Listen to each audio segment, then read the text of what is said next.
మనం నేకి సంబంధించి మరొక రూల్ నేర్చుకుందాము. నే అనేది భూతకాలంలో వాక్యాలని నిర్మించేటప్పుడు కర్త పక్కన జోడించవలసినటువంటి ప్రత్యయం. కానీ క్రియ సకర్మక అయినప్పుడు మాత్రమే కర్త పక్కన నే రాయాల్సి ఉంటుంది.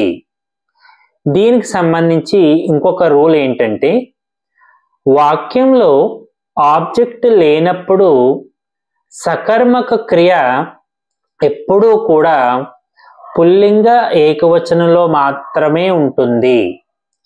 ఎలా అంటే, రాముడు చదివాడు, రామ్నే పడా. సీత చదివింది, సీతానే పడా. నేను చదివాను, మేనే పడా.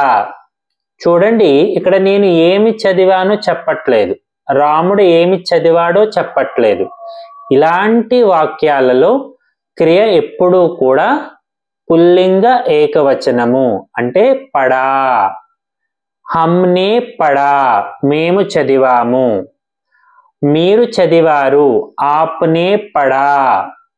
మీరు చదివారా, ఆప్నే పడా. సో సబ్జెక్ట్ ఎవరైనప్పటికీ క్రియ మాత్రం పుల్లింగ ఏకవచనంలో మాత్రమే ఉండాలి. Thank you.